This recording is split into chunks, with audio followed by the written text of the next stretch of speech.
बोलो आप संकोच क्यों कर रहे हैं? इस मां शब्द ने वाल्मीकि जी को दुनिया का पहला कवि बना दिया। बताइए, छोटा मोटा शब्द है? आपको हंसी आ रही ना? इस शब्द ने, किस शब्द ने बोलो? इस शब्द ने वाल्मीकि जी को दुनिया का पहले नंबर का कवि बनाया। और सच्ची बात यह है, जिस दिन हम पैदा हुए उस दिन हमारे मुख से भी क्या निकला था? बच्चा जब पैदा होता है तो 3 स्थितियां होती हैं, ध्यान से सुनो। एक तो उसके हाथ जुड़े होते हैं, यानी विनम्रता। दूसरा, जब उसका मुख खुलता है तो उसके मुख से क्या शब्द निकलता है? तीसरा, माँ उसके मुख में क्या डालती है? दूध। तो ये 3 चीजें सहज है। बोलो विनम्रता, बोलो सब, विनम्रता, माँ, दूध। इन 3 चीजों को जो पकड़ के रखता है वो कभी जिंदगी में दुखी नहीं होता है, ये ध्यान रखना। आप लोग विद्या मंदिर में विद्यार्जन करते हैं, विद्या का फल क्या है? जो सही जवाब देगा उसे आगे बुलाएंगे। बोलो, बताओ, बताइए।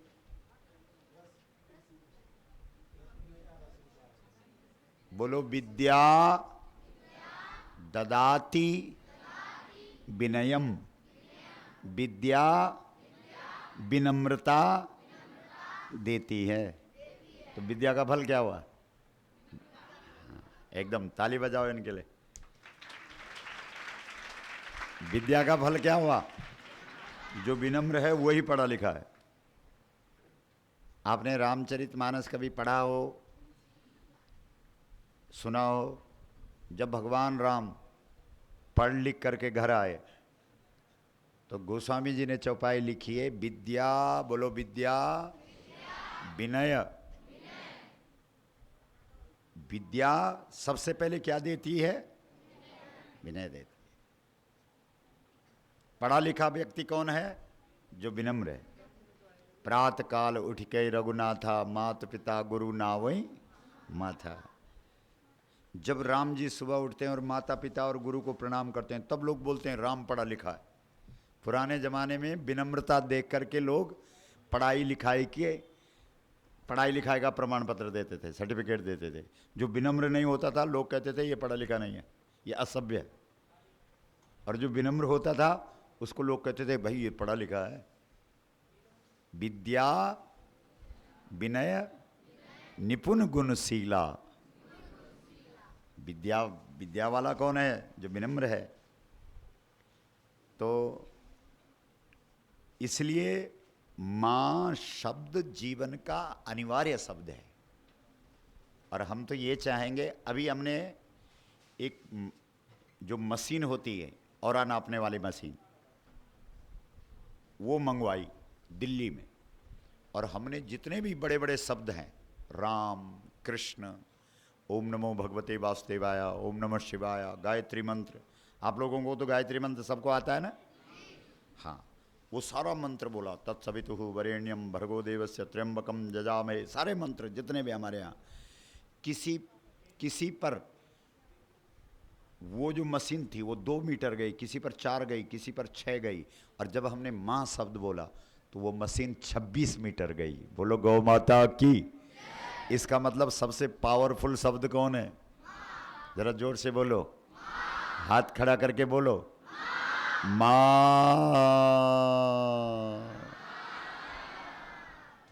तो हम आपसे कह रहे थे कि भाई आखिर गाय को इस देश में वेदों ने, पुराणों ने, ऋषि मुनियों ने माता क्यों कहा?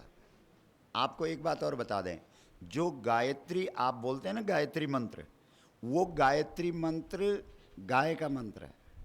आपको बड़ा अचंभा होगा, क्योंकि हमारे देश में ऋषियों ने गाय को गायत्री बोला है। गाय को क्या बोला है? गायत्री शब्द को अलग अलग करो, बोलो गाय त्रि। त्रि का अर्थ क्या है? 3।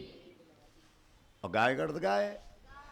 इस देश में लोग दिन में 3 बार गाय का दर्शन करते थे। बोलो गौ माता की। अब जैसे गायत्री मंत्र आप लोग पढ़ते हैं, आपको मालूम है? बोल नहीं, ऐसे काम करना, बोलते क्यों? बोलो तत् सवितुः। गायत्री मंत्र सुना रहा हूं आपको। तत् सवितुः, उसमें सूर्य है। तो सूर्य किसमें? गाय की पीठ में एक नाड़ी है, उस नाड़ी का नाम है सूर्य केतु। क्या नाम है? जब सूर्योदय होता है तो सूर्य की किरणों को खींचती है वो नाड़ी, और जब सूर्य की किरणों को वो नाड़ी खींचती है तो वो नाड़ी सूर्य की किरणों को खींच करके अपने शरीर के अंदर उन सूर्य की किरणों को स्वर्ण तत्व में बदल देती है।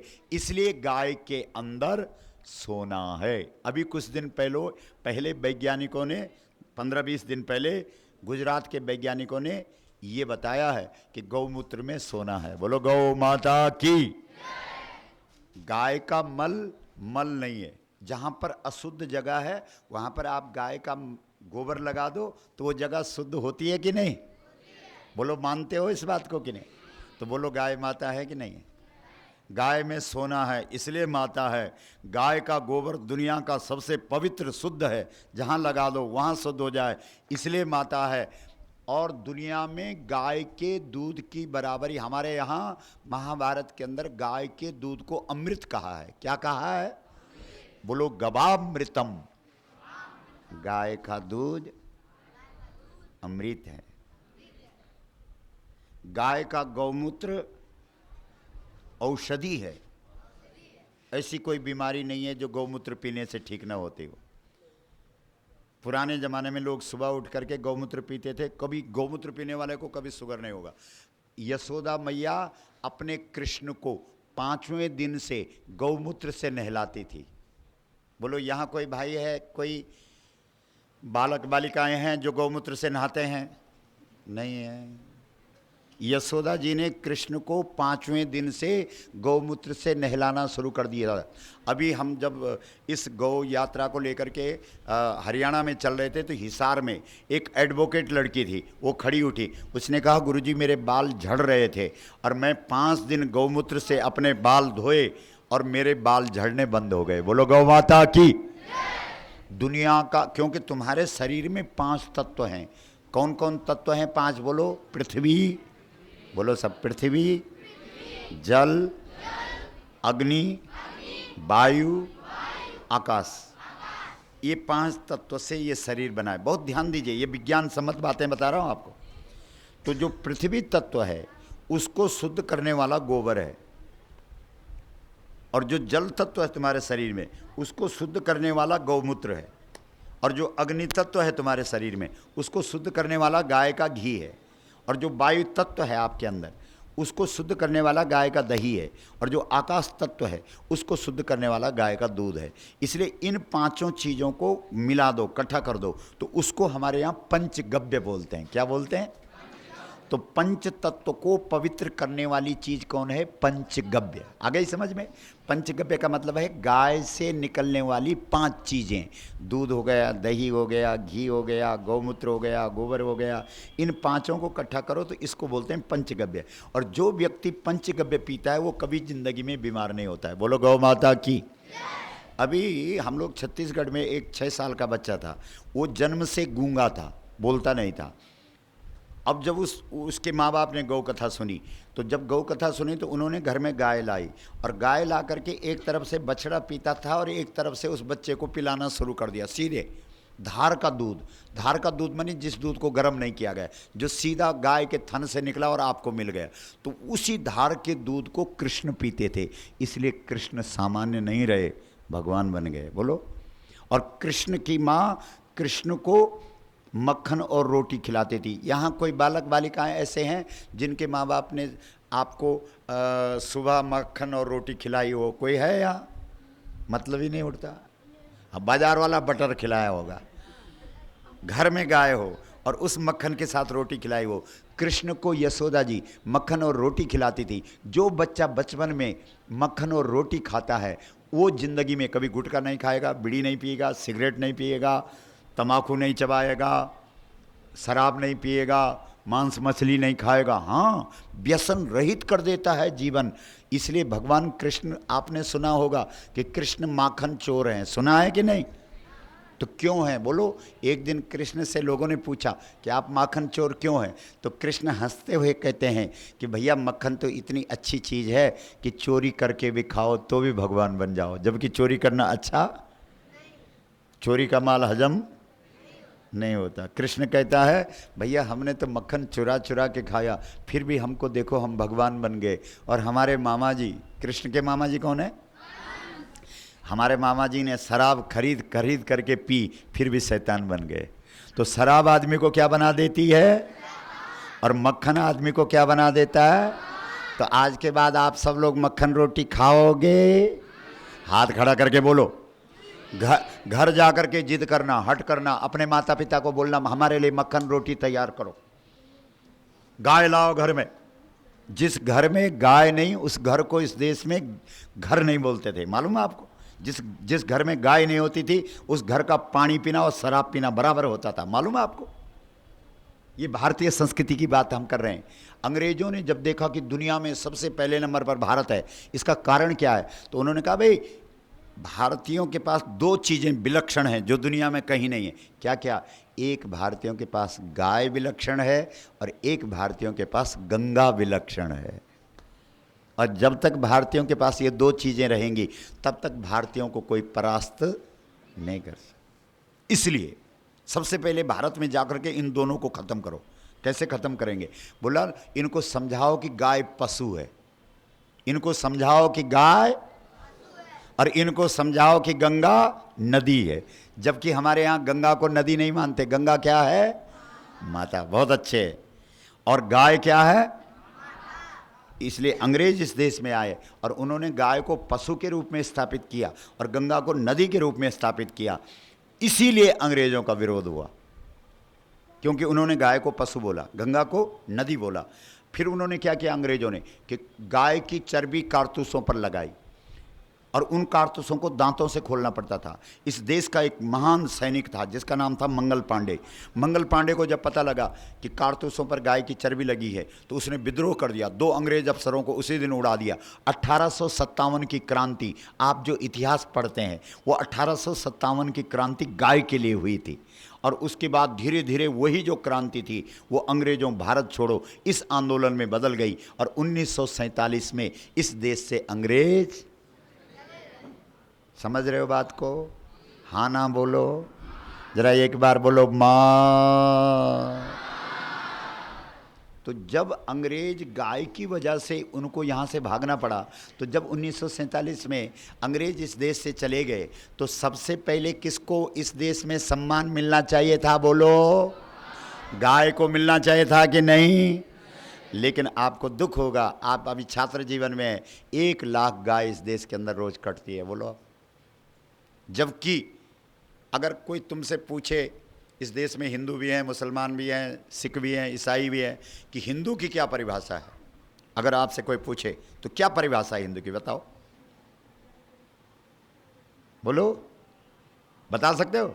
हिंदू की एक ही परिभाषा है, जो गाय को माता बोलता है वही हिंदू है। ये परिभाषा है हिंदू की। और आज इस देश के अंदर 1 लाख गौएं रोज कट रही हैं, तो इसका मतलब है इस देश के अंदर जो हिंदू लोग रहते हैं उनकी आस्था का कत्ल हो रहा है। बोलो, है कि नहीं है?